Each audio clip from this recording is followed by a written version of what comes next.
Good afternoon from the beach in Byron Bay, Northern Rivers of Australia. It's going to be a little bit dark today because I've decided it's a northerly wind, so I've decided to walk with the wind behind me to protect the microphone. It's one of the problems with filming outside is I've got noise and light to contend with. So we'll go with being a bit dark today and see how the sound comes out. It's better to hear me than see me anyway. So, I've just had lunch today at the Harvest in Newrybar, which, if you're ever in that area, is a great place to visit. It's about 15 minutes south of Byron, just out of Bangalow, where they have the Bangalow markets on the fourth Sunday of every month. And today I'm going to continue my series on my two foundational principles. Principle number one is that true health comes from living in harmony with nature's rhythms, consistent with the Gaia theory, which states that all living organisms and their inorganic surroundings have evolved together as a single living system. Also consistent with the statement by neuroscientist Carl Friston that the anatomy of any system must contain within it a model of the environment from which it is immersed, which means that the universe is made up of fractal patterns, which means that we are part of the universe and the universe is part of us. And foundational principle number two, that Bitcoin is money for the people, by the people, and is part of the peaceful revolution. So today I'm going to talk about the benefits of sunlight as pertains to black mold, as pertains to parasites, and as pertains to paediatric multiple sclerosis. I'm also going to talk about Bitcoin and the difference between decentralized and centralized monetary systems. And I'm also going to look at whether or not Bitcoin's perceived lack of utility is an advantage or disadvantage as a monetary system. So if you're interested in any of that on this beautiful day in Byron Bay, keep watching, because I've also got an interesting story about the king of the jungle and the king of the oceans. So hang on for the musical break.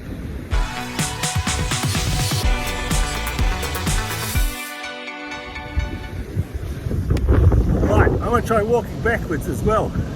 I'll walk backwards and walk forwards and see what happens with the sound. Not likely to bang into anything here. Alright, so let's look at sunlight. Well, today the UV index in Byron Bay is extreme. We are expecting a thunderstorm later on this afternoon, although I can't see where it's going to come from. So whenever I'm in the sun, I always use my Promethean skin tonic that I make myself. It's part of my Promethean health formulas. It's based on a whole lot of oils which protect the skin. Most of those oils come from extreme environments of mountains, oceans and deserts. It's designed to protect, nourish and repair my skin all at once. Also uniquely contains local seaweed extracts. Seaweed is such a phenomenal resource which we're just starting to re-look at now as a species. So resistant to mold. I dehydrate it and it never goes moldy. I can leave it on the bench with other herbs and they'll start to go moldy, but the seaweed won't. It's just incredibly anti-mold substance. The skin tonic's also uniquely infused with the 825 solfeggio healing frequencies and the healing sounds of dolphins and whales.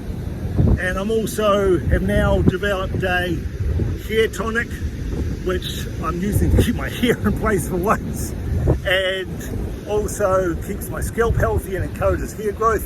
That also contains the seaweed extracts and contains aloe vera I grow myself, and the healing frequencies. Also a whole lot of other oils which are designed and been proven to encourage hair growth and keep the scalp healthy. That's my Promethean hair tonic. So that keeps my skin healthy while I'm out getting the benefit of sunlight. So let's have a look at black mold. Well, the scientists at NASA released a report this week showing that black mold could survive on Mars, so it was going to be a health risk for astronauts visiting Mars. And they said that even though there's no recognized health diagnosis from black mold, that it is well known to cause people multiple problems, multiple health issues, and that they would have to find a way of protecting their astronauts from the black mold.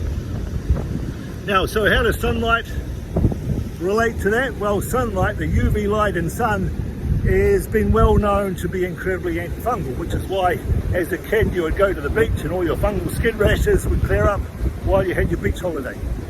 So UV light is very, very antifungal. Second study out this week I want to talk about was parasites, which found out that intestinal parasites like blastocystis excrete these little bubbles which are called extracellular vesicles, EVs, extracellular vesicles, which contains information which allows the parasites to communicate with each other. They'll probably say, damn, this is a terrible place to have to live inside somebody's colon. Or maybe they say living in paradise, I don't know. So they have these things called extracellular vesicles which communicate with each other. They also decrease our immune system, prolonging their survival. And they also inflame our gut wall. And when the gut wall gets inflamed, not only does it reduce absorption of nutrients, but also allows toxins, incompletely digested food material, and microorganisms from the gut to leak into the bloodstream, which we now call dysregulation of the intestinal epithelium with translocation of the microbiome. Yep, you heard it right. Dysregulation of the intestinal epithelium with translocation of the microbiome, which can go on and cause multiple diseases because of those toxins and nutritional deficiencies and microbes dispersing through the body. Remember, the microbiome of your gut is really good for your gut, but it might not be good for other organs if it gets spread to them. Every organ has its own microbiome. It doesn't want to share microbiomes. Well, what's sunlight got to do with that? Well, we know from research a few months ago that exposure of the abdomen to sunlight improves the microbiome. And we know from a study a few months ago that the more optimal your microbiome, the less likely you are to become infected with intestinal parasites.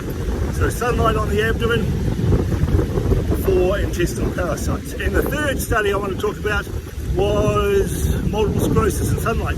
Now, we've known for ages that adults who get lots of sunlight have a much lower risk of multiple sclerosis. Your risk of multiple sclerosis goes up as you move further from the equator. If you're above a latitude of 35 degrees, you're much more likely to get multiple sclerosis.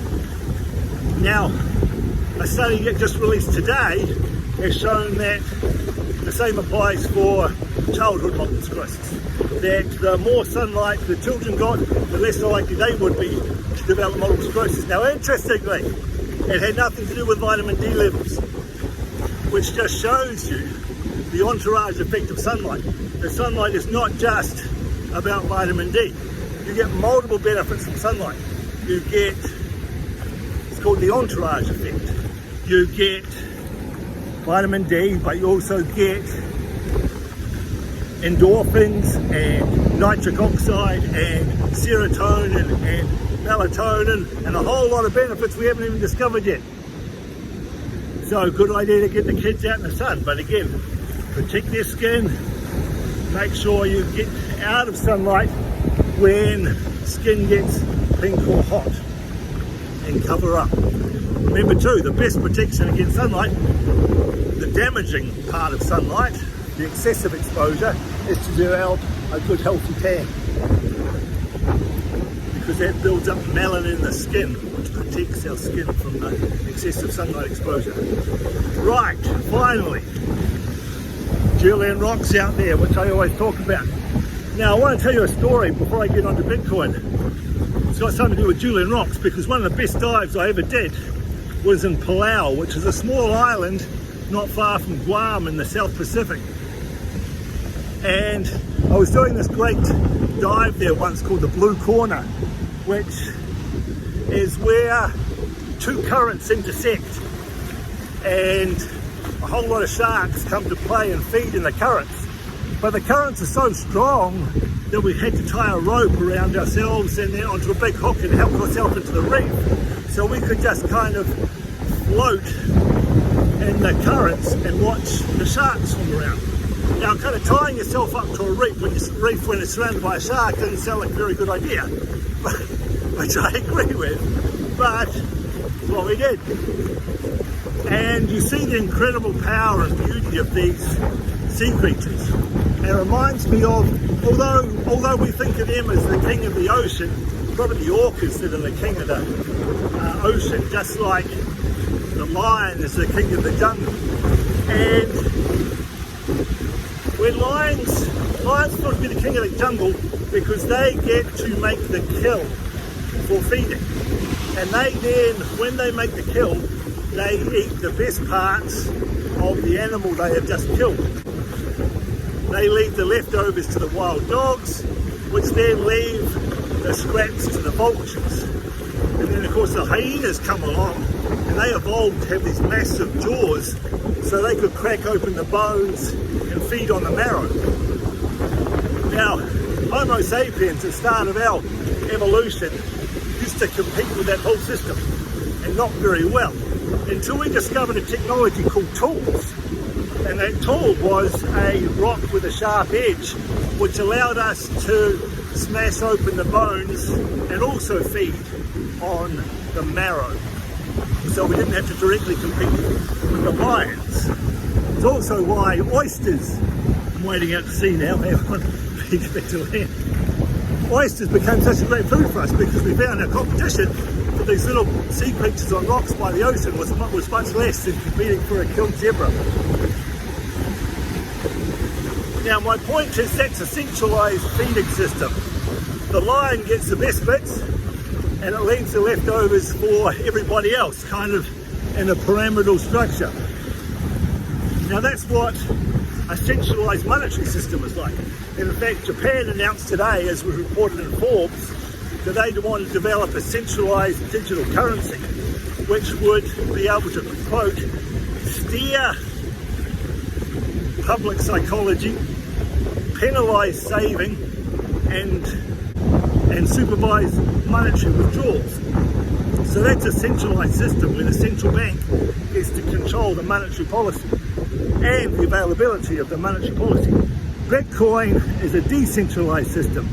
There is no line that feeds first. Nobody has to get scraps. Everybody gets the same opportunity to feed at the same time. You just have to take advantage of that opportunity. There's no CEO of Bitcoin who gets to decide who gets what. It's a decentralised system. It's a permissionless system.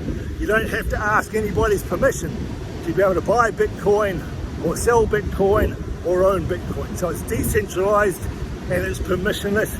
It's under nobody's control. It is money for the people, by the people. Now, one of the criticisms of Bitcoin is that it serves no utility other than being a store of value and a ledger of transactions. It has no other purpose other than that. Well, that's not necessarily a bad thing. In fact, most of us think that's an advantage. The problem with why you can't use oil as a monetary system is it serves lots of other purposes which are independent of its store of value qualities. And therefore its price is subject to volatility due to other factors other than money. Its value is store of value. Bitcoin does nothing else. Nothing else influences its price other than its benefit as a store of value. So most of us see the lack of utility, the fact that Bitcoin can't be used to power an engine, as an advantage, as its job as a store of value rather than a disadvantage. So If you enjoyed today's video, where we looked at the benefits of sunlight on mold, the benefits of sunlight with parasites, the benefit of sunlight on multiple sclerosis, why Bitcoin is great as a decentralised permissionless system, and why its lack of utility is an advantage rather than a disadvantage. Make sure you like the video, make sure you subscribe, come and join me on my Patreon page with a group of other very motivated people about keeping their health optimal and involved in the peaceful revolution of Bitcoin. Come and join us there. Thanks for watching. See you next week. Peace and love.